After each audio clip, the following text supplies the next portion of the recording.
Bonjour, nous continuons le cours Comprendre les microcontrôleurs.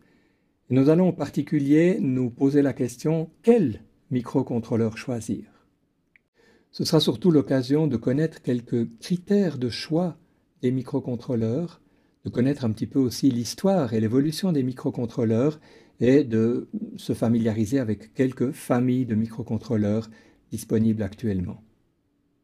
Il existe un très grand nombre de modèles de microcontrôleurs. C'est tout à fait impressionnant de voir le nombre de microcontrôleurs qui existent sur le marché. Il y a beaucoup de fabricants. Ils proposent chacun souvent plusieurs familles de microcontrôleurs et chacune de ces familles peut contenir parfois des centaines de modèles différents. On trouve des microcontrôleurs qui peuvent aller de tout petits circuits qui ont seulement 6 pattes et qui ne coûtent qu'une fraction d'euros, jusqu'à des circuits beaucoup plus complexes comportant des centaines de pattes et coûtant aussi peut-être plusieurs dizaines d'euros. Voici ici un microcontrôleur à 6 pattes dans un tout petit boîtier monté en surface. À l'autre bout, un processeur beaucoup plus important, avec un nombre de pattes beaucoup plus important, probablement aussi une puissance de calcul et une quantité de mémoire beaucoup plus importante. Ici, au milieu, on trouve des microcontrôleurs avec un nombre peut-être plus limité de pattes. J'ai montré ce dessin parce que ces boîtiers ici dual inline, avec les pattes séparées par une distance de 2,54 mm, sont extrêmement faciles à mettre en œuvre, en particulier sur les fameux breadboards, sur les plaques d'expérimentation que nous avons vues dans un module précédent. Et donc on utilisera ce type de circuit intégré fréquemment pour illustrer ce cours. Alors comment choisir entre tous ces microcontrôleurs? Il y a un certain nombre de critères de choix, disons techniques. Par exemple, le nombre de pattes d'entrée-sortie. On comprend bien de quoi il s'agit. Il y a également la taille de la mémoire de programme. On comprend bien que si l'on a beaucoup de mémoire, on pourra mettre un programme plus sophistiqué que si on n'a qu'un nombre limité de positions mémoire. La taille de la mémoire vive, la RAM est aussi importante. Elle va déterminer de la quantité de données qu'on va pouvoir traiter avec notre microcontrôleur. Un autre critère, il y en a encore beaucoup d'autres, mais c'est par exemple la consommation électrique, la tension de fonctionnement, le courant consommé. Par conséquent, si on multiplie ces deux nombres, la puissance électrique de notre dispositif, on sait que si par exemple on veut alimenter un microcontrôleur avec des piles, il faudra choisir une version qui est économe en énergie. Il y a encore un autre critère technique qui est la puissance du processeur. Malheureusement, c'est beaucoup plus difficile d'estimer la puissance. Le nombre de pattes d'entrée-sortie, on les compte, la taille de mémoire, on la connaît, la consommation électrique, on peut aussi la connaître, la puissance du processeur est beaucoup plus difficile à estimer et les comparaisons sont beaucoup plus délicates. Je reviens au dessin que j'avais déjà montré à plusieurs reprises. On voit ici qu'on a un bus d'adresse et un bus de données. La taille du bus d'adresse va évidemment influencer la taille de la mémoire qu'on va pouvoir accéder. Par contre, la taille du bus de données, elle, va influencer la capacité de traitement du système. Bien entendu, la fréquence d'horloge est un autre critère très important. Mais soyons prudents, la fréquence de l'horloge n'est pas le seul critère de la puissance du processeur contenu dans un microcontrôleur.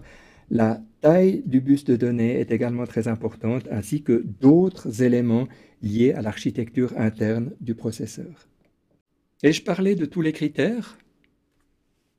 Soyons sérieux. Il y a un autre critère que vous connaissez très bien. C'est le prix. En effet, le prix va avoir une grande importance lors du choix du microcontrôleur, surtout s'il est question de fabriquer des très grandes quantités de dispositifs utilisant ce microcontrôleur. Imaginez la société qui fabrique des machines à café, qui les vend en dizaines, centaines de milliers d'exemplaires.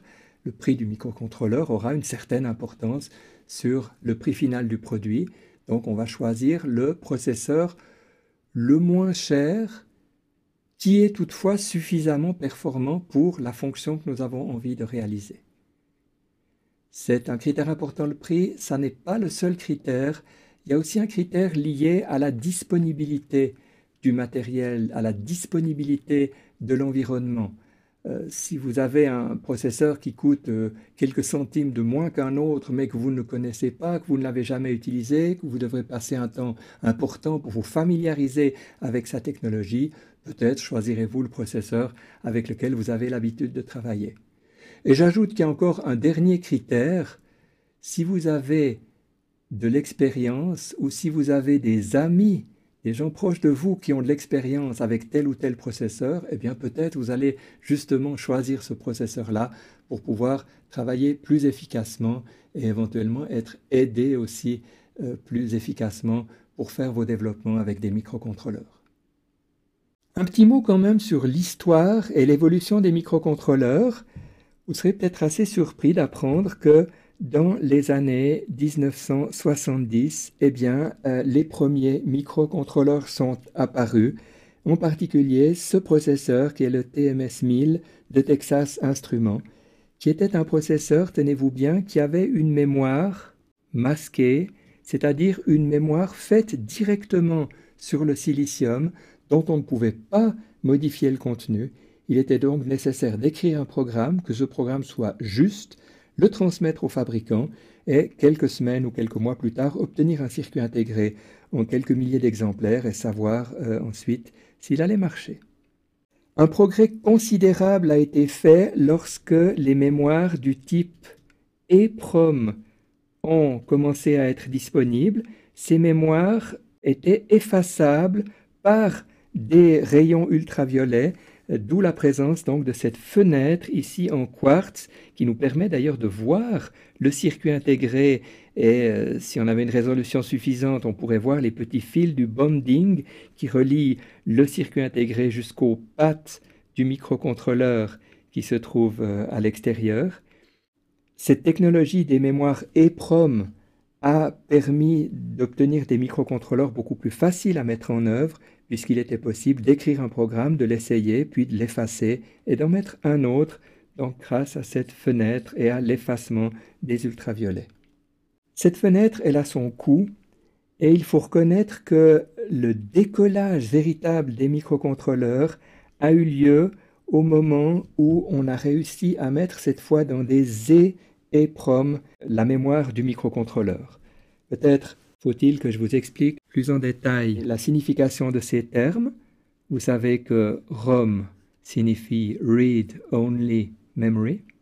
On a plus tard eu des Programmable Read Only Memory, donc des mémoires mortes programmables. C'était à l'époque fait avec des fusibles. Alors on pouvait les programmer une fois, mais pas une deuxième fois. Un petit peu plus tard, on a eu la technologie remarquable des EEPROM, Erasable, Programmable, Read Only Memory. Donc des mémoires mortes, programmables, mais effaçables. Et c'est seulement plus tard qu'on a eu des mémoires du type EEPROM,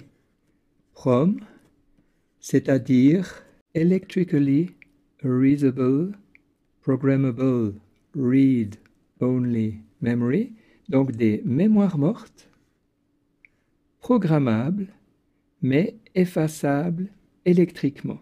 Donc on voit que ces circuits n'avaient pas de petites fenêtres, ils pouvaient être vendus dans des boîtiers en plastique moins coûteux, et il faut reconnaître que les microcontrôleurs ont véritablement décollé à partir de cette technologie-là.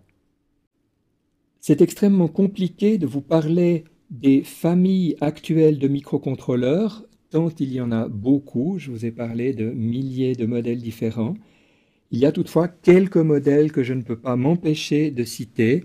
Je commence par le pic de la société américaine Microchip, qui a eu une immense popularité et qui a fait connaître les microcontrôleurs d'une manière tout à fait remarquable.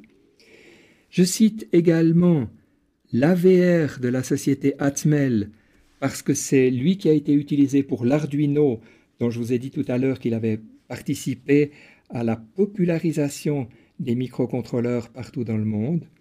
Et naturellement, je ne peux pas ne pas citer les dérivés d'un vieux processeur d'Intel, de toute une famille de processeurs d'Intel. Il y a des dizaines de fabricants qui fabriquent des dérivés de ce processeur, qui est un processeur 8 bits d'ailleurs, comme ces deux autres processeurs, un processeur qui est maintenant un petit peu ancien.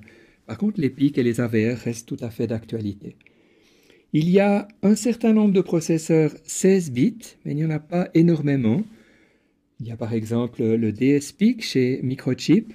Je cite également le MSP 430 de la société américaine Texas Instruments. Ce processeur a une particularité qu'il consomme très peu. Il est donc souvent utilisé dans des systèmes alimentés par des piles. J'en parle aussi parce qu'il est utilisé dans le fameux Launchpad, qui est un système de développement très intéressant et extrêmement peu coûteux, qu'on va donc utiliser très souvent durant ce cours. Bien entendu, il existe aussi des microcontrôleurs avec des processeurs 32 bits, par exemple l'AVR32, le PIC32, toute une série de processeurs du fabricant MIPS et également des microcontrôleurs de la famille PowerPC. Il faut aussi mentionner les processeurs ARM qui sont développés par une société anglaise. La particularité, c'est que la société ne fabrique pas de circuits intégrés, ne fabrique pas de microcontrôleurs, mais donne des licences à de très nombreux fabricants qui vont eux-mêmes fabriquer des microcontrôleurs à base de ce processeur ARM. Je signale qu'on le trouve également dans les smartphones.